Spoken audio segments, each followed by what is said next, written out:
Boys, welcome back. I mean, we've all been on our jollies a little bit, haven't we? I mean, Justin, every time I open a story from you on Instagram, I don't know where you are. You're at the Palace of Versailles having dinner one day. You're in the Louvre the day after it gets robbed. So I actually don't know what's going on. So Can I just tell us, Justin. Yeah. Can I just kindly ask you never to refer to us as a jolly because it sends a shiver down my spine. A bit like the alarm sound on your phone that people have universally on iPhones that wakes you up. If you hear that and you're not meant to be woken up, it sends a shiver down the spine. I get told that I come back from a jolly every week by my wife. And that sends a shiver down my spine. So if we could refrain from that terminology, I'd be grateful.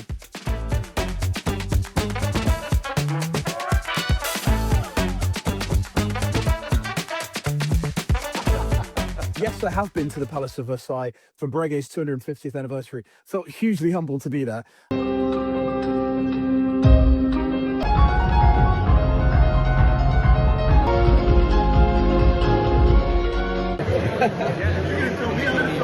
Yeah. We won't dive into the technical updates from the brand at this moment in time, but nonetheless, that was amazing. And then where was I? I had a lovely dinner that I should reference. I had a lovely dinner at Huntsman on Savile Row this week with Parmigiani and Huntsman. And the Swiss Gallery in London. So that was mega. The food, by the way, that was served from the Fat Badger pub that served the food was outstanding. So there we go, boys. There we go. Where are you though, Salim? Because it does look like you are taking the piss. It does look like you're taking the piss. Well, believe it or not, I am on a work trip. But I'm currently on a rooftop in Miami. So I've been in Miami. I honestly, I'm on a work trip. I think, like you, I have, for those that don't know, I have 1-year-old twin boys, and honestly, I've had to go around the world the last 2 months really, and for Emma at home on a jolly, for work, I should say. Is she gonna watch this? Well, I don't know. She watches anything that Justin puts out, so that's so she probably will. Yeah. So she's been left at home with the twin boys, and my mother-in-law's come to help out. So, but I'm here for work, and Miami's great. And I should also say we've got a lot of feedback to get some wrist shots in. So I'm going to start. And I'm going to say I'm actually wearing my new 50 fathoms Hodinkee mil spec that Tim Green from Subdial managed to get within a week or so of. Can we see it off the record? Whip it off. Yeah, whip it off, hey. Look at this. It is. Look at that, hey. Look at that. Yeah, it's not your typical Miami watch, but there's no inscription on there. What's the rocks? Never had about that. Nothing. Well, there's one thing that I wish I think you've just gone the extra mile with, right? And it's going to sound super petty, but this is why we're here, right? In all the original documents for the testing of the original 50 fathoms mil spec, there's a lot of documentation as to that the hacking of the seconds is one of the really important things. And the reason, sorry, I might just blur my back. Please don't. Please don't. No. But see, Salim, kill that. We'll lose all of us. No. People are here for skin. They want. Salim dropped me a voice note this morning, and he was like, "Yeah, I'm in Miami. No one wears any clothes here." Yeah. Well, it's wearing a top. Yeah, it's true. Everyone's just looks great. I mean, it's crazy. Yeah. So anyway, going back to more boring topics, one of the things that Blancpain and the testing of the US Army said was amazing about the mil-spec is that it had hacking seconds and everyone could synchronize and get going. And Hodinkee haven't added hacking seconds, the easiest of things to this watch. And that's the only criticism I have. But other than that, it's the best dive watch I've ever owned. Tim, are you in Miami? Me? Yeah. No. I wish. Where are you, gents? Where are you, Jake? No, I'm at home in the New Forest. I've been fortunate to say that my work has taken me to Brackley, if you know where that is. No, just walked in the door from a client meeting. So, and what's on wrist? What's on wrist? For me, it is Universal Genève Clapton. Let's reverse it. There you go. This picked up from Tim at Subdial. shock. Oh, guys everywhere. Oh, good. It's going to be a full. It's going to be a full trio of TG, the dealmaker watches for on the wrist. Deal maker number 2. Yeah. But Jake, how good is that watch? Seriously, I mean, it's like it's been on the mind a bit because it's so left field. It was never one I would have had in my mind as to one you would have picked up. What was going through your mind when that became available, and how good has it been? It's actually we all know this feeling where Tim sends you a text and he goes, "I've got something for you." So Not so so it's my image. sometimes it is. Sometimes it is. So I've always loved Universal Genève. I've owned quite a few, I'd say. So this is kind of like Grail peak UG in my eyes. Always something I'd wanted. Obviously, they cost a little bit more than a pole router or something like that. But yeah, I've bid on a couple in like a couple of auctions like years ago as well. But yeah, Tim knew you had a good one, and I like it when Tim and I can do a little bit of a deal. And I obviously consolidated recently, so I could do some sensible things. As I said last week, savings, investments. But yeah, Tim was able to strike before the savings got topped up. And Yeah, indeed. does it live up to expectations? Because that's one thing about a Grail sometimes when you get, you get hands on it and suddenly maybe it doesn't. There's something about it. So give us a little rundown. Yeah. So for me, like, well, how do I feel? This example is amazing. So some of us disagree about this, but I love it when a white dial is just aged properly. So I mean, it's gonna be hard to turn this light, but it's like really nice and creamy, not this like really stark white, which makes it look like a service dial. Size is perfect. I've got a bracelet for it, but I'm actually preferring it on the you will say Molquin leather. Mollica Volquin. The anthracite. It doesn't live up to expectations. I say it does, yeah. It's really interesting owning it because one of my Grails is a 6263. I probably would get the white silver dial. And I was wondering whether it'd feel like a mini 6263. And it doesn't. It feels like its own thing. And it's this weird like blending between a Speedmaster and a Daytona, which has kind of resulted in being a Universal Genève. So bezel's very Speedmastery. Lugs remind me of a Speedmaster a little bit, but it's a white Panda dial. But yeah, I'm a very, very happy man. Some of you know that one day it might be for sale because I am missing having a Lange. I'm not going to bang on about Lange this week. Sorry, is it yeah, Lange or Lange? Sorry, forgive me. Lange. The pronunciation of that is big. It's That, only one. So every time you said it to me for over 5 years now, I think, and it gets me every time. It gets me every single time. Call him out on our podcast, Justin. That's what you should do. Lange and Zerner. Yeah, there you go. For goodness sake. We've got a German speaker. Have we got a German speaker in the room? Have we got Well, I live in Germany, and yeah, it is Lange and Zerner. There you go. Yeah. Okay. Lange and Zerner. Surely we could do this with every brand. Like, do you guys say Porsche? No. Well, it's Porsche. It's Porsche, right? Porsche. Do you need just on the watch? Do you feel that you might need a little bit more? And this will sound a bit weird, but there's that sense of recognition from a room with that watch because it's such an oddball. It's not a watch that most would recognize, and it is descript. It is visually descript to us, but it probably isn't for anyone else. Do you feel you need a bit more out of it? Like, not that we want people running up to you, dropping to their knees, saying you've got a gorgeous watch on, but is there a sense that you might just feel like a little bit of swagger that's missing in it, a little bit of something that you can't put your finger on?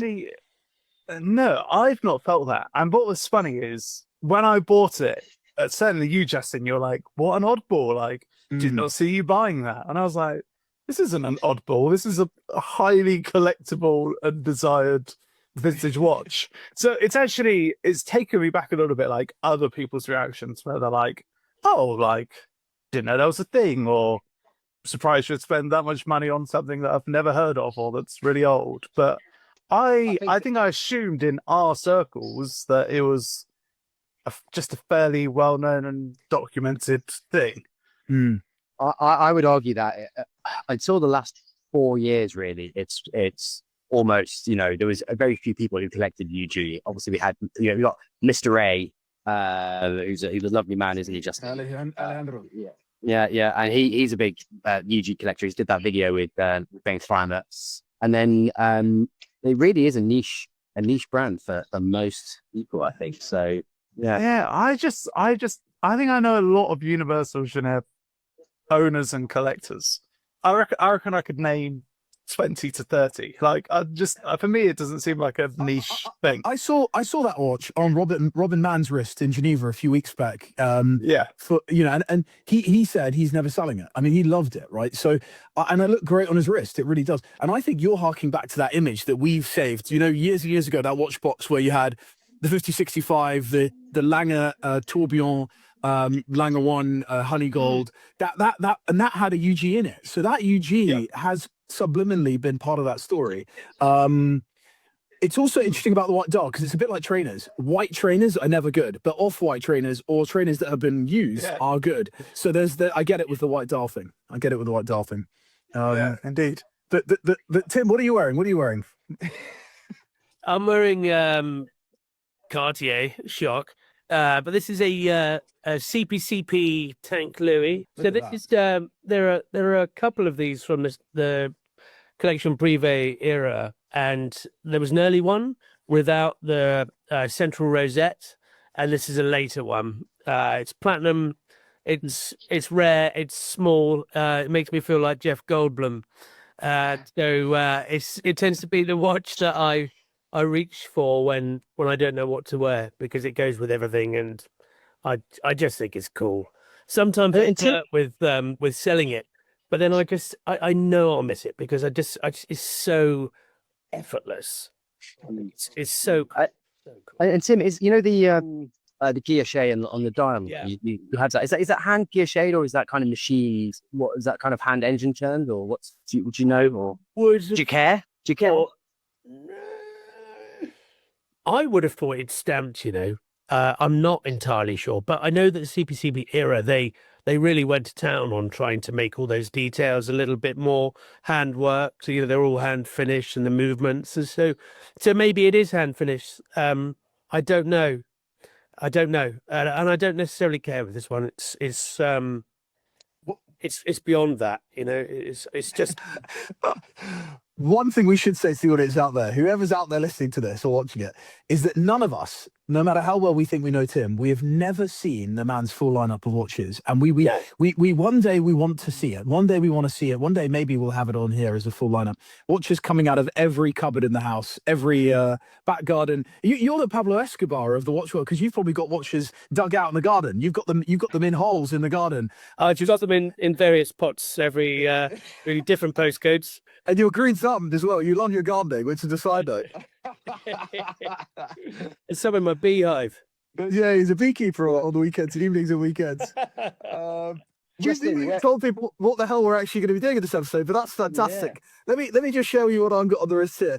I've got a watch that I very nearly got rid of because I had such a bad experience the other day. But this is the Patek 5065 Aquanaut, 38 millimeters of pure ergonomic and design perfection, thin, time only, incredible to wear. And now, for the first time in a long time, on a rubber strap. It came on a bracelet. And again, through Tim, by proxy of our friends in New York, Analog Shift and James Lambden, who just went above and beyond. Everyone in that whole deal for this watch went above and beyond the Call of Duty. And it's a watch I haven't taken off, truly. It's a watch that Tim and I have talked about a lot over the years. And there was big expectations for it, and it's over-delivered. Very rarely does a watch over-deliver, but it's got this creamy tritium dial. I mean, we spoke about it as a group. Should I save a little bit on the dial and go for the lume, or go for the tritium, which is a little bit pricier? I'm pleased I went for the tritium now. And on this rubber, it's just heaven. I did have a very negative experience. The reason that I say negative was I went into Patek London Salon, and I had the rubber strap from Patek and the deployant, and I had the bracelet, and they wouldn't change it for me. Long story short, I left feeling very angry about it. Couldn't work out why. They wouldn't do it for me. Long story short, I went back last week. They did it for me. It was an amazing experience. I don't know what happened. I don't know what the difference was from when I first went into now. But there we go. So that's the watch on the wrist. Can I just say one thing there? Yeah. I don't think anyone listening to this, so I don't know if anyone on this call actually has ever experienced angry Justin. It's an emotion that we don't assimilate with you, and so I kind of wanted to be there at that point because I would love to have seen grumpy Justin. I think angry. I'm just trying to think. Last time I was really, really angry. I can't remember. I can't actually remember last time I was really angry. Might not even have been the word. I was just. You know what it was? The woman there serving me was adamant on her position. She was in a chain. She went and spoke to the manager, and the manager said no, and she was representing the manager's view. But it was her sort of arrogance and the ego to sort of sit back at the table and just say it's not happening. And I was like, I don't understand why it's not happening. Could you tell me why it's not happening? And I was just frustrated. And then I did call the PR because, I mean, I felt like a bitch, you know, one of those guys, sorry for the language, but I felt like one of those sort of blokes who would like, you don't know who I am. I call in the sort of the cavalry. I mean, I just felt like I needed to express that fury. So I did call the lady, and she was like, well, what's going on? Like, what is going on? And I was like, I'm so sorry to call you, but I'm here. I just want the strap change. So it was very odd. It was very, very odd. Anyway. I cannot believe that brand, you know, of that caliber would treat a customer who has bought one of their watches, you know, and is walking around, has put their money behind that brand, behind what it stands for, etc., and would turn around and say, we refuse to change the strap for you, when everything is there on the table. You're not asking to buy anything from them. You just want a strap changed and a strap fixed. And surely that's what they're there for, right? I mean, yeah. And you look, I didn't buy it from them, and I recognize that. I just think we look at other brands right now, and so many of them are engaged with the secondary market and the collector community at large, because they recognize, I mean, Tim and I were chatting on a call this week with a brand who said, you know, we've recognized the customer journey's changed in the last few years, where someone did buy a watch from Subtile, they bought a watch from Tim, I think, and then they went to the boutique and they bought 3 new watches from the brand, right? So there's a proper change in so any brand that's not recognizing that is completely bonkers to me. I've got to say, I was treated like a king when I went in again, but that's a side note. But I think to add to that as well, if you couldn't have bought an Aquanaut from them anyway. So if you said, I've had to buy one secondary for an extortionate amount. If I need to buy it from you, go on then, sell me one. They're going to go, oh, actually, no, we can't sell you. It's a complete mind fuck. Complete. Anyway, there we go. So boys, I think what we should do now is I think bring up our agenda for the for the show. I think I saw the new Omega Planet Ocean line, and it really got me thinking about Omega as a brand, what they've been doing over the last couple of years, what the Planet Ocean represented, and for me, regardless of what people think about the actual visuals of the watch, I think it represented an interesting shift in dynamics for Omega. So I want to kind of ask you guys what you thought of the watch, what you think of Omega over the last few years, and if you were in charge tomorrow of Omega, where would you be going? What would you be doing? So I'll throw it over to you first, Tim Green, and then Well, you might have started with the bad news bear in the room, to be honest with you, because I would probably sink that Planet Ocean to the bottom of the ocean. I detest it. I detest it. What do I detest? I think firstly, the first thing that comes to mind is the dial and the bezel ratio is all wrong. It's got this tiny little, it looks like they've kept the dial from a smaller watch and they've added a bezel and a case around that, and that the balance is wrong for me. And then the facets on the case are just all over the place. I was going to compare it to a Seiko Prospex, but I actually love Seiko Prospex, and I wouldn't do it. I wouldn't say that. Well, I'll tell you what you can compare it to. You can. I've been seeing these Cybertrucks actually. There you go, Cybertruck riding around here all the time. So it could be a Cybertruck. Yeah, it's a bit like that. I just think it's. I don't even know if it's lazy. I think it's. It's unimaginative. I think you could have done more, and I think it feels like a part special. Whether it is or not, I'm not bothered. You could tell me that it's completely designed from the ground up, and I still think it's landed in the wrong place. What were the second points? What would you do? What would you do if it was you? If it was you in charge of that? I think it's pretty obvious what I would do with Omega, and that is to focus on dress watches. I think they've got enough Speedmasters, and you know, I like that. What's the one with the big button on it? The really deep sea diver one that they do. Ultra deep. Prof. Yeah. I like that. That's kind of in your face, and like we know that that's the tooliest of tool watches. It's kind of the deep sea, but but it's a little bit quirkier, and I like that. I would wear one, believe it or not. I think Omega, if you look back in their 60s and 70s catalogue, they did some really, really cool little gold dress watches, and the lugs and their use of stone, lapis dials and stuff like that. Oh man, go back into the back catalogues and bring some of that stuff out, because it's fantastic and it's so relevant today. Anyway, so that's what I would do. Yeah, sorry. No, I mean that's you've really crucified that watch. I think. Yeah. Sorry. I think part of the problem is Bad day. Yeah. Jake, what do you reckon? Oh, keep it positive. I fully agree with Tim. And this feels like such a negative podcast. We've got a bit of Patek moaning, we're flowing straight onto the planet Ocean. I tell you what's weird is when I first saw that watch on Instagram, I went, why have they made another 48mm ghastly thing? And actually, you look at the specs aren't that bad. And I think it's the dial to watch size. So you assume that the dial is A size, and then the bezel and case probably is the equivalent size of the dial. So it's half dial and it's half bezel and case. So I just assume that that's part of it. The dial itself is really, really busy. Like, it's just lots of lines of text plus the numerals plus the broad arrow hands. Am I going to say anything positive? Maybe not. I think the thing for me is the case. Like, maybe I should just appreciate that they're trying to build a different case and they're trying something. But I don't know.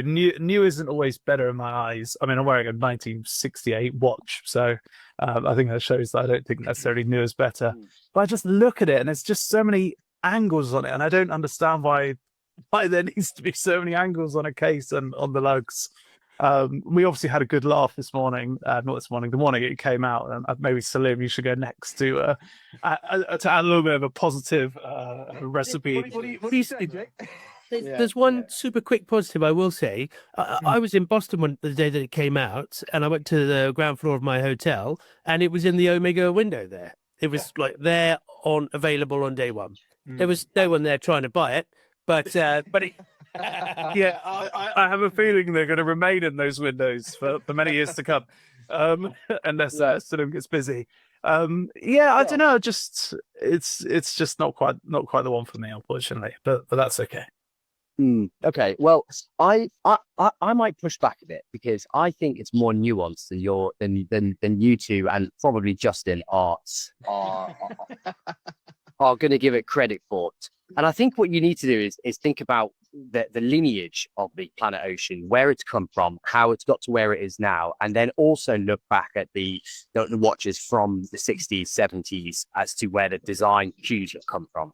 So Planet Ocean comes out 2005, but straight on the wrist of James Bond, right, in Casino Royale. And that to me makes that watch a kind of a real tooly macho watch. You see him running off that crane of Casino Royale, and that Planet Ocean on wrist. Is there a better scene than that? And I think that's amazing. And it comes out 42, 43 millimeters, very, very thick, not very wearable. However, over the years, I think it's lost its way. It's massively lost its way, and they released some really awful Planet Oceans along the way. So there's one Planet Ocean World Time chronograph. What is that? Who needs a World Time in a Planet Ocean. You know, it was something like 46 millimeters, really big, and it just completely lost its way. And to me, this is Omega coming back and thinking, actually, everything needs a refresh at the moment. The Seamaster needs a refresh. The Speedmaster is just ticking along as it always does. The Planet Ocean, they made it thinner. They recognize it needs to be thinner, it needs to be smaller, it needs to be more ergonomic. That they've taken design cues from the Ploprof of the 60s and the 70s. They're taking design cues from the Bailey Ploprof, and you look at the bracelet as well. And they've tried to bring it together, whether it's a design hit or not. I am appreciating that they are not following the crowd and bringing out another stone dial, because God knows we don't need more stone dials being released at the moment. We don't need more skeletonization.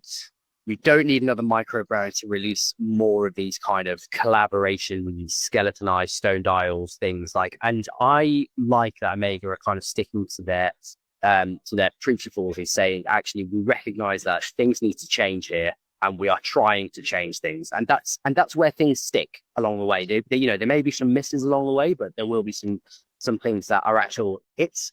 And so that's what I think. To be clear, when I said stone dials, there is no place for a stone dial on a sports watch. None whatsoever. That's the worst idea ever. On a dress watch that you keep nice and tidy and you wear, you know, on a night out, you know, black tie or whatever, then that's fine. And I think more so if you've got a history of using stone dials and you're reissuing stone dials, then that's great. If you're, you know, Billy whatever, coming out with a new watch and you want to ride the wave of stone dial success, then I think that's much less effective than someone that has a history of working with it.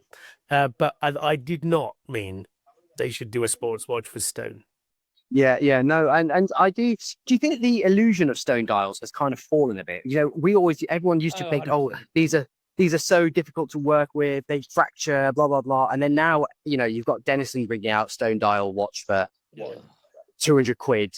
Baltic are making them for 500 quid or whatever it is. Yeah. And actually, I'm thinking to myself now, are these as alluring as we really think they were, or is that, you know, the old ones have so much charm because they've been around for 50 years, and they are the, you know, the ones that aren't cracked, that would have cost the earth back then, they are special. The new ones that are mass produced on like a steel base plate, that's not the same. It's not the same. And so yeah, the charm has definitely left me.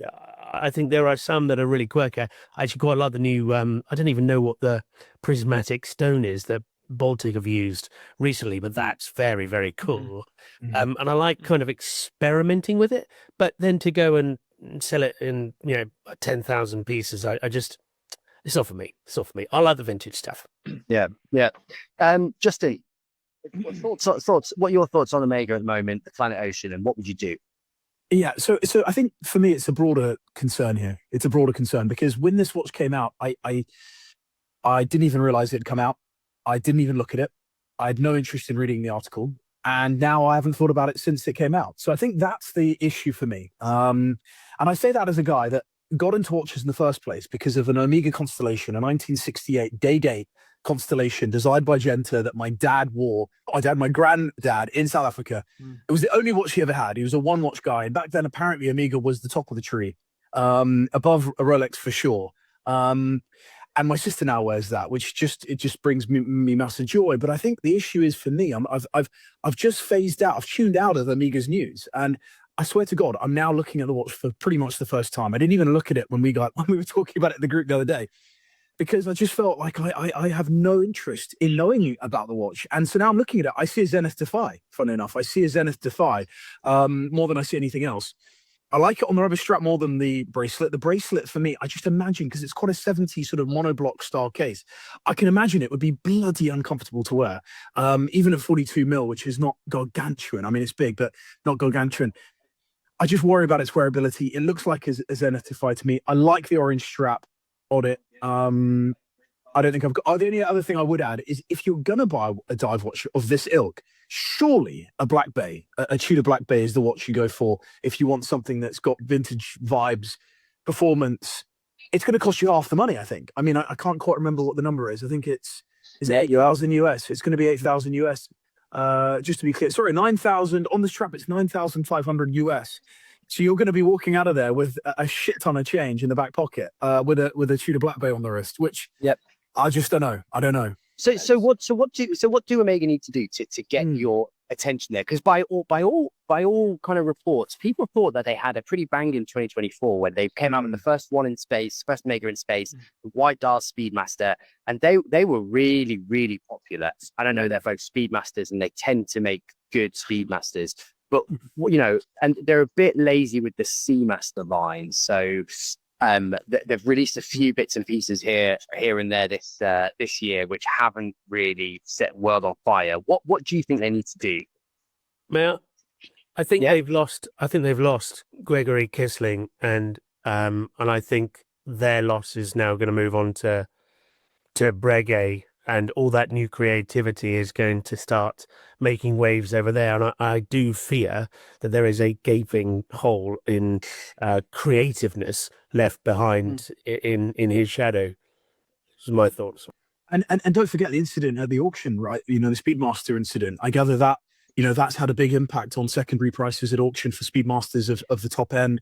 It's going to be a Netflix doc at some point soon. I gather it's still ongoing in the courtrooms in Geneva somewhere. You know, that is a story that sadly, you know what? Sadly, it's the first time I thought about this, but we're trying to get watches into the mainstream. Like, we want everyone to enjoy the power of mechanical watches and the joy that mechanical watches bring. And we've got Wei's new documentary, Man of the Hour, coming out, I think, in Asia, soon enough in the UK. We're going to do a screening of it at your house, Jake, at some point. But sadly, it might take that Omega story on Netflix, who apparently have just bought HBO and bloody for $7 billion or whatever today, and Warner Brothers. It might just take a documentary of that kind to just ignite this incredible imagination for watchmaking that exists in every one of us. But anyway, I think it's been a negative thing for Omega for sure. And I would say Gregory Kisling, having seen him this week in Paris for Breguet, I didn't know him at all before, but the dude is dynamic. The guy is dynamic. He looks half the age that he is. We were trying to guess at the table how old he was. Apparently he's 47 or 48 years old, but he looks like he could be late 20s. His energy is just incredible energy, and he's not. He was taking on absolutely anything and everything we were sharing with him, with a genuine sense of lightness. He was so dynamic, and I think that's really, really interesting for Breguet. And you're right, Tim. I think there's a loss there for Omega. But what I'm hearing here from all three of you really is, you know, well, Tim touched on what he would do. Is I'm hearing a lot of negatives as to what has gone wrong, what is going wrong. How do you turn the ship? You know, you are in charge tomorrow, Justin, Jake. Okay, you are in charge tomorrow. Okay. How do you turn this ship around? It's a similar thing that we're getting at Panerai at the moment, and they're really struggling to turn the ship. Yeah. They started to, right? Yeah. So what do you need to do? So I'm just thinking off the cuff here, Philippe. I haven't planned this whatsoever, but I'm just looking at this watch, and it is still very thick to me. Now, Gregory Kisling's come up with this this magnetic escapement, right, at Breguet, that very recently. Now, that could be a very, very, very important innovation. Someone in the room actually asked them about whether that was the coaxial escapement moment for Breguet in the modern era, as Omega had benefited from the coaxial escapement development. I'm actually looking at this watch and thinking we need a step change in technical innovation that makes people stop and say, what is going on at Omega? Imagine a thin watch. Imagine a thin dive watch that was elegant and had the profile of those watches like the Submariners of the 1950s, 60s, a really thin sport. It's crazy to say, isn't it? Going back to a thin, elegant dive watch that had performance in abundance, that was like, oh my God, that's a power play for technical innovation, for something svelte and elegant. Now, this is not what we've got here. We're still seeing a chunky sports watch that doesn't have that elegance to it that I think those 60s and 70s Submariners did have. That's why. No, that's fine. I think I completely agree with you there. I think that's really well put. And as you were saying that, it kind of jogged my memory that actually Omega did come up with a new innovation only 2 or 3 years ago. They brought everyone to Geneva to show them this Spiromax on a Speedmaster, which was gonna, you know, be 0 to -2 seconds a day or something. The most accurate mechanical watch in the world, better than Metas. And then we haven't seen it again. We saw it in that one racing dial Speedmaster that was 44.5 millimeters that nobody could wear. and then we haven't seen it again. I was expecting to bring out a raft of new watches with that movement inside and all that escape, and it hasn't happened. So yeah, you're right there. But be honest, Philippe, you've just put skin in the game. You've just come home with a Speedmaster, so you're looking for some scraps on Amiga right now, wherever you can find it. A bit like Jake's got all his money in the Universal. Do you know, there's Universal come out with a new series of tri-compacts and bi-compacts. I bought a Seamaster new a handful of years ago. I bought the 60th anniversary. So you remember the trilogy set? So there was the Speedmaster, Railmaster, Seamaster. That for me, that's the kind of thing I would buy. And I think maybe the market's a little bit past like Fatina and having like reissues of vintage watches. But that watch was polished like to the nth degree. I don't know if any of you have held one or worn one, but like every single bit of it is just like high polish. And the only way, I sounded a bit silly when I was talking about it, but people would be like, "Do you like this watch?" And I was just like, "It's really shiny." I really like the idea of it, but I just felt like really reflective. I felt like magpies are going to start like attacking me. Stupid. But I feel like that kind of line is where I would buy a new Omega, but maybe just like changing it a little bit. I don't know why, but it's just a crazy polished watch, but something like that would go down really well. I've always loved Dark Side of the Moon, but there it's basically a 45mm watch, so I'm never going to buy a Dark Side of the Moon. But that was probably when I was getting into watches, I was like, this watch is really, really cool. And that was definitely kind of the taste I had 10 years ago. If that came out in a smaller version, I probably would be tempted. First Omega in space is a bit of a win in my eyes, but yeah, all I can say is I hope they don't put me in charge tomorrow. So I'm not saying I'll do a better job, but I don't like this watch. No need. Yeah, I mean, it's really interesting to me hearing all your your perspectives, and I think some of you are more positive than others. But I think what is clear is that something does need to change, right? I don't think anymore as collectors or the watch world, I don't think we're accepting the same old things being re-released over and over again with just different color bezels and dials and things. And I think that does need to change. Yeah. But I would say they've not deviated far from the right path. Like 2-3 years ago, when they were coming out with those really cool mesh bracelet Seamasters with the No Time to Die one, or titanium, even the blue one with the stainless steel, and then they did that quite recently in that bronze gold thing. They're super cool, and I think the Snoopy is not to my taste. It's got that little animation thing. It's clever. It's not for me, but so they weren't far off. They weren't far from where they need to be, and they've just gone now a little bit in the wrong direction, but they can pull it back. Yeah, 100%. Really good, guys. Next thing I wanted to ask you all today is, we are all pretty swift in how we deal with watches. I think some of us swifter than others, and some of us do in secret. Looking at you, Tim, it's almost like a dirty little secret. Like Tim just doesn't tell anyone. It just watches just come and go. It's private. Yeah. So I wanted to ask you, because sometimes when I'm on a plane, I have a lot of time to go through back the old photos, and I see these watches that I've had over time, and these wrist shots, and you get that kind of that pang where you see a photo of you and an old lover. I hope the Emma's not watching this, but you see that. You've got all those photos saved on the Works Trip 2022 album cover. And then you plug in, and it's some images from the past. Absolutely. And I wanted to ask you, I wanted one watch from all of you that you regret selling, why you sold it at the time, and why you dread it now. So it can be anything over however many years. So I've owned a few watches. And I was trying to think about what do I truly regret selling. Actually, I think, what did you say? We're quite swift in watch ownership. And I think partly that's okay because you can buy stuff back. So there's lots of watches that you can buy, you can own, you can enjoy, you can sell it. If you figure out it's a mistake, you can buy it back. So I know I've owned a handful of watches multiple times, which I can't. In fact, I know I'm not alone with that, because I know each of you have owned some watches multiple times. But there's a couple of watches that I've sold, and I have no idea how I find another one. The one that just springs to mind, which I don't think many of you expect, is I owned a Patek 3632, which is, I'm going to ask Tim, is it an ellipse? I think it's part of the ellipse. Yeah, it's part of the ellipse family. Yeah, even though not necessarily. No part of it is elliptical. Exactly that. So that was a stone dial. So it was an onyx dial ellipse, but in white gold. It was just magical. Like, it's the best way of wording it. It was a vintage Patek. I truly loved it. I bought it from Tim, shock.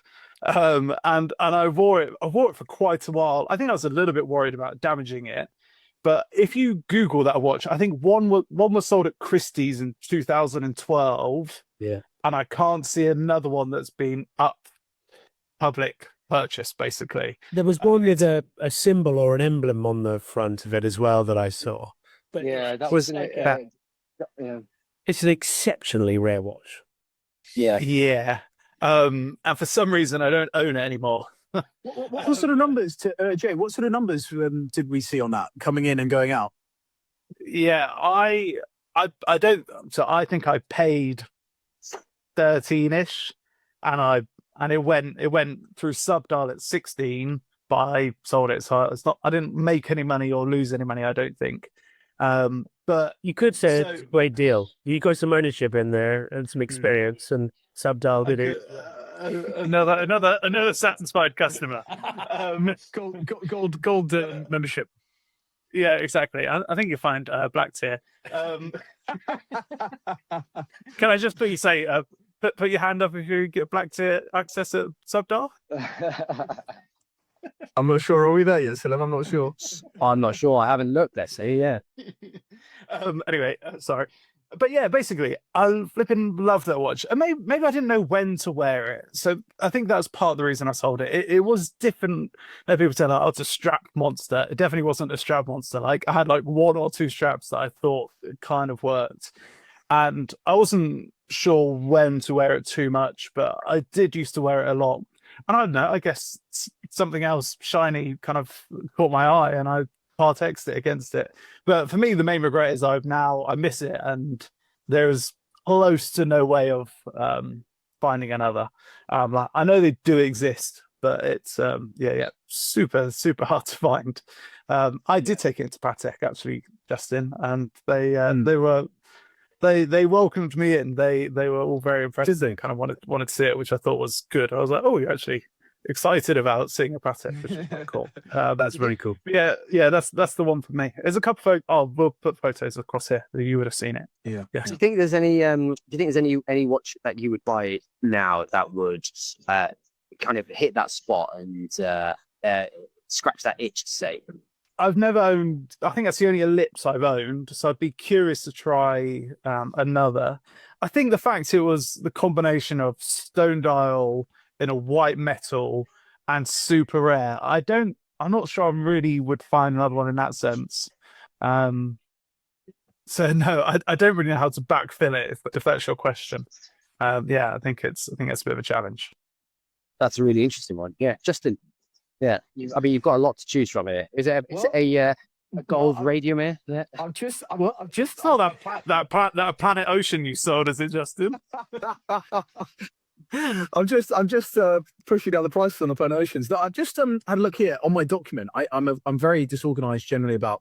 Well, I'm not disorganized, but I don't like spreadsheets. I think you guys are far better with spreadsheets than I ever have been and ever will be. But I have a spreadsheet for my watches, and there are 71 watches logged that have been sold in the past. And actually, Tim, I think you've been added. I mean, this is the length of our friendship. This is the extent of our friendship. You've been added, I believe, to this document, because if anything, I've told my wife, if anything does happen to me, this document has everything in it about the current watches that I've got. So she knows that you will be receiving all of them to decipher as to how to dish You're them out. the second person that's asked me to do that, to be in their will. It's quite an honour. Not to suggest you get any of them, just to be clear. It's funny, because I think the other person said to me, my wife has no idea what the value of these things are, and I've told her that they're worth a lot less. Is that you? Is that you, Jake? My wife has the same as well. So she knows Tim Green. He owns some things. You kind of just sort this I out. need a business card. There'll be a lady knocking at the door at Sobdale with a watch box saying, I'm here for a Tim Green. I've got some witches to turn. It's a funny one.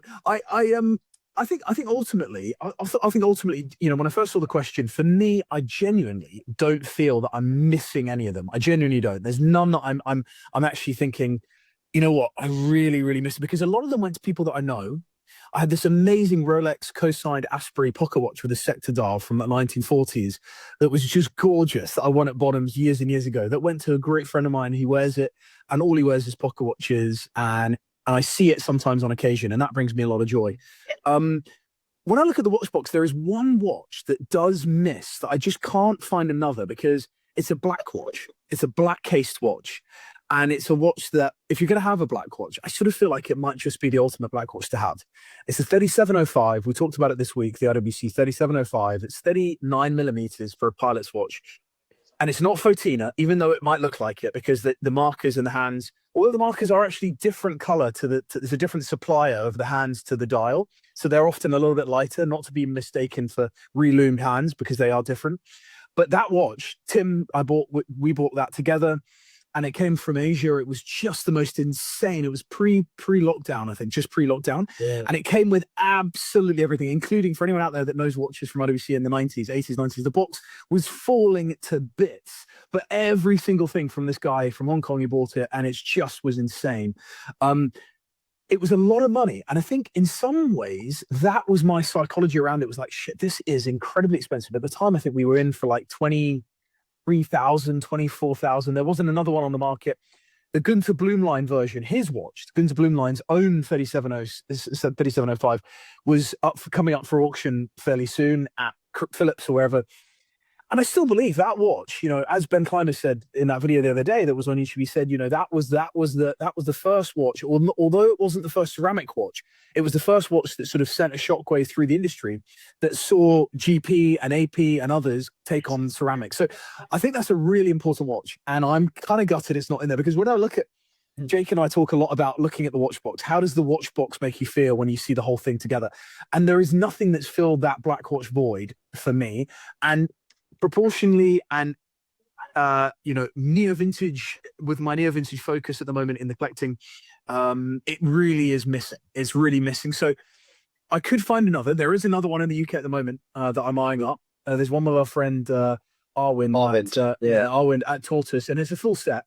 But prices have softened a lot. They've come down to sort of 15, 16. And if you look at the results in auction, one or two have slipped through it like just over 10. I mean, they are even less than that. You know, they should be less than that, but they're very rare. I mean, they are rare in relative terms, especially versus IWC in modern era. So shit, that's probably the watch for me. Although I have to throw in the talking ceramics, talking IWC. I did buy a Louis Vuitton watch. I bought the Monterey watch, the Monterey 2. I can't talk about losses without talking about that one, because that's a 36 millimeter round green ceramic watch for anyone who's not seen it, and they might have seen the reissue from that man's ordering drinks. He's ordering body shots at the bar there. He's ordering tequilas. The watch I bought for £150 at an auction in Warwickshire, in leafy Warwickshire. It came, I loved it, in 2017, 2018 for £150, and Louis Vuitton were kind enough to send me a new strap. It was just super cool. Quite hard to read because the dial's very with a sort of a pointer for the date, and it was an alarm watch. It was very hard to read. And I love the watch because I took it to talks that I did, and people, you know, it was such a great conversation starter. And anyway, I sold it to our friend Tom Exton TG for like 1,500 quid because I needed the money. I literally had a bill come in. I needed 1,500 quid. It went to Tom. It then, I think, oh, sorry. Did it go to you, Tim, straight? It did. Sorry, it went to you and then it went to Tom. Sorry. It went to you, Tim, for 1,500. Yeah, and I sold it to some for 1,500 the same day because I pressed the button down and it did this beep beep thing, and I thought, this is not my kind of watch. It wasn't broken, believe it or not, because that's actually how you set the. I never knew that either, but the holding the crown, which was very much protruding at the top, and completely non-designed, and well, like the crown itself, like there was no element to try and sort of incorporate that design into the case at all. It was just a ball. And Tom, to this day, and I guess it goes back to what I was saying earlier about knowing where the watches are. You know, Tom still wears that watch, and I get a kick whenever I know that he's wearing it and enjoying it. The other kicker was, you know, Mr. Arnaud, Jean Arnaud, he did slide into the DMs shortly after selling it, asking whether I still had it for sale and whether he could buy it from me directly for a figure that was slightly over what I ended up selling it for, including lunch in Paris, which would have been nice, but it didn't happen in the end. So there we go. Can you share with us the figure, or give us at least a ballpark? I can't divulge the figure because it brings me great sadness. All I can say is it might have been close to 20x the figure that it was sold for, but there we go. Okay. That is the joy of watches. As Tim knows, having seen and handled so many watches over the years, the joy is that story and sharing that story. The story's worth so much more than that. More, totally agree. Yeah. Absolutely. Tim Green, what have you got? Oh, God. I mean, regret's a funny word, isn't it? I don't think I really regret selling anything. I miss watches sometimes, but I think, you know, like, I mean, I sold the watch my now wife gave me for an engagement present, which I feel deeply bad about sometimes. But honestly, it wasn't the right watch. I've changed as a person, and I wish I could just have, dozens of watches that I no longer resonate with or wear at all in drawers somewhere. But I don't, and I've sort of moved on and I've learned from them. And anyway, that takes me back to the question that you asked, which is which one do I miss, I suppose. And right now I'm missing a Zeitwerk by Lange. I had a couple of them, and it's a very unwearable watch. It's big. It's everything that I'm not. Like, I like tiny little dress watches with lots of character. This is a massive hockey puck on the wrist. But there are days when I just kind of want to fucking, an FU watch, that just, I know it's cool, and whether you do or not, I don't care.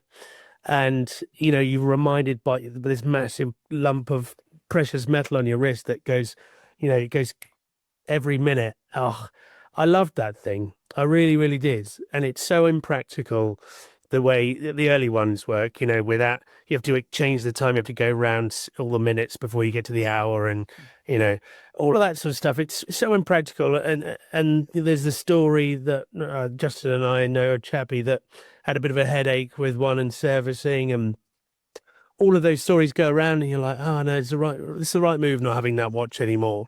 I don't wear it very often, and it could cost quite a lot in servicing, but on a day like today, I'd love to chuck on something like that. I'm wearing a loungy kind of top and jeans. I'm all cozy in the house, and I'd quite like a massive watch on my wrist. I know what it's about. Silver dial, black dial? Rose black dial, white gold, black dial. The first one, the 140.032, something like that. Did it ever bother you, that kind of arming of the minute, each minute? I loved it. You loved that. Cocking. It's called cocking. Cocking, is it? Yeah. Well, I didn't want to say cocking too loudly up there, because you don't know what. You never know who'll approach you. Yeah. I really liked it. I thought it was really, really romantic, actually, the way they did that. And I actually thought the later versions where it lost that were a little bit less charming. Well, I mean, prices are pretty. Yeah, they're like A30s now. Yeah. And I think I bought mine for mid-20s, which is an awful lot of watch, right? It's an awful lot of watch. That's incredible. I mean, if we just stop for a second and take that in, like 30,000, are we talking watch only for £35,000? Something like that, yeah. For a black, black. I mean, I think the black, just because it's just such a punchy design. It's like a Tom Ford piece of design, and it's monochromatic sort of like elegance. One of my top 5 still ultimate watches is the first Lumen version of that, which looks very similar to, which has got that sort of see-through sapphire dial and the luminescent numbers behind it. I know the new honey gold one's very cool and everyone loves it, but the original with the white metal. Oh my word, that watch. Jake, there was a time when you messaged me. It's weird enough. I remember exactly where I was when you messaged me and said, should I buy a Zeitwerk? And I think we talked about this briefly, but the minutes don't lap perfectly. They have a quite a significant drop down on the disc. And you love that. And I didn't like that at all, because the vagabondage from Jean on that sort of tonneau shape, they line up perfectly. And that for me was the issue with the Zeitwerk. But you seemingly love that, which was really interesting. Yeah, and so I was thinking whether to interrupt or not. I think the Zeitwerk was my introduction to Lange, and I've got a really vivid memory of Lange. Lange. Oh, you're gonna have to bear with me. I'm committed to learning, but there's been a long period of saying it wrong. To a Lange, and I think I was at my parents' house. So I think I had my first job at university. I lived at home. And I saw it on Hodinkee. I was like, whoa, this thing is amazing. And I remember seeing the list price at the time, and it was like $56,000 or something. And I couldn't comprehend that a watch would cost that much. So I was really into like Hamilton, and I think I just bought a rotary watch. And I just saw it and just thought, that is like just an unfathomable amount of money. I can't believe anyone would spend a watch for that. But spend that much on a watch. But I've learned lately there's something in buying the stuff that you admired. I wasn't a kid, but admired when you were a kid. So I think it would be too big for my current personal taste. I think I need to own one, just so I can kind of almost tick that box and go, I've dreamt of this watch for quite a few years. Let's try owning one. Let's see what that experience is like. It's like it's quite an experience to own. It really is, and it's not positive. Not all positive. Right, cool. Well, you might get a text. What about Tim? My Zeitwerk's broken. Yeah. What about you, Celine? Yeah, so I wonder whether it's because I'm here in Miami and everyone here is wearing a rose gold Sky Dweller or some sort of huge, gold of metal. But I've had one gold experience, and it's been recent actually. And Justin, we've talked about this a lot, and it was a vintage AP Royal Oak 35mm 4100 BA. And oh my god, that watch wore the tone of the metal was just perfect. Really, it was that kind of vintage gold that was almost kind of gold down. It was fully brushed, and the best thing about it was the case was just so sharp. Bracelet was so sharp, the case was so sharp, and it just wore really, really, really well on the wrist. So I think if you could say to me right now, what would I go back and get? It would have to be that. It just gives me something completely different to anything I currently own. I'm now I very much like white metals, white gold, platinum, steel, that kind of thing. I think just sometimes, I feel like now about sitting by the pool or walking along South Beach, or I wouldn't mind that flash of gold. Be honest, though, yeah. Be honest, that you getting out the white Rolls Royce, the Ghost, the Phantom, which you'll be doing tonight as you head into town, no doubt. Yeah. No, I don't quite think I can expense a Rolls Royce Satan. So that probably won't be happening. But the problem with that watch, and the reason I sold it, is the fact that it wasn't really water resistant, and I couldn't, I just couldn't wear it with confidence. It barely passed 10 meters. It didn't have a screw down crown. I wasn't able to really wear it out in the rain. I wasn't able to, and that kind of made it a little bit better. And that's the reason I ended up going in the end, because I just wasn't legal for it, because I was worried about damaging it. Can I say, Celine, that the photos you share sometimes on social where you've got the kids, and I always see the watch. I mean, I see the kids, and I love the kids, but I see the watch, and over the last few months, you've had, I think, 3 watches that could well be a 3-watch collection that would rival anything and everything. And between that Royal Oak, just because of the proportion, your skin tone, your style, your vibe, that Royal Oak, the Aquanaut, the smaller Aquanaut that you had of this on the green rubber, and then your platinum world timer from Patek, because those 3 watches, between those 3, and they've all gone and they've all had good stories attached to them. But They are just on you, in my humble opinion. When I see them on you, it is just as close to perfection as you could ever want in a wristwatch between those three.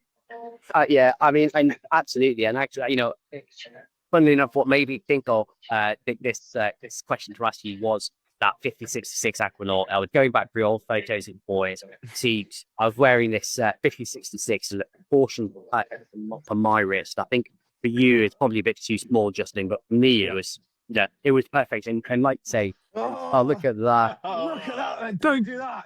He's whipping out a Japan edition. Sorry, Is that it's just yours, right Phil? there. So I just thought, I've seen that watch popping up on some other people's channels recently. yeah, no, Tony called me. Tony, yeah. Yeah. Is it yours or is it Yeah, stock? mine. Yeah. It was bought with intent to sell it through Subtile, but honestly, it's stuck, and I can't bear to part with it. Oh, it's so good. It's so good. Can we just touch on I wanted to get one subject off my back, which we talked about earlier. And Tim, you were slightly conscious of this being aired publicly just because we don't want to get cancelled. But there's something that we've coined as a group when we've got together. We've had new watches come in. And it was actually the Reverso that I got earlier this year that really cemented this as an idea. Now, guys, please leave your comments below because I don't know whether this is a thing or not. We're coining it the shitter shot. It's called the shitter shot. And it's basically it's your moment in the toilet, because we all know that the moment in the toilet is sacred. Between you and the toilet, whatever's going on there is sacred. But you go to the toilet, and you're in the mirror and you're having a look at your watch in the pocket, and you're putting it in the pocket, you're seeing it in the mirror. And I believe that very, very, very, very emotionally, very quickly, very, very viscerally, you feel whether that watch proportionally looks right on you or not. And that watch, I took a shot today, and we'll get it overlaid right now, which we can literally see the toilet roll stacked up in the background. And to me, that watch immediately said it felt right. It looks right. It felt right. The sizing, it wasn't over cumbersome. I was wearing the watch wasn't wearing me. All of those good things. And anyway, that's just a thought that I wanted to leave out there to see if anyone else agrees with that, because it's becoming within us, as Tim Shakespeare said, it's becoming. No, it's not a thing. It's It's not a thing, Justin. It's the shitter shop, and it's going to be as big as Speedy Tuesday. Watch my word. Next year, 2026, it will be as big as Tuesday online. Do you think we can get a Planet Ocean shitter shot, limited edition? Oh my god! Oh my god! Anyway, there we go. That's it. That's the shitter shop. Boys, on that bombshell. I don't know how we can continue after that. I think Justin's just he's really popped that balloon there. So yeah, I think on that bombshell, I just want to say to everyone who is watching, thank you so much for watching, and leave your comments down below. What watch have you regretted? What do you think of that Planet Ocean as well? What would you do if you were in charge of an Omega? And I think we're going to try and commit to doing this semi-regularly, aren't we? So pop some questions down in there if you're anything really burning that you want us to kind of have a chat about or think about. So, yeah. Thanks, guys. Well done, gents. Thanks Thank you.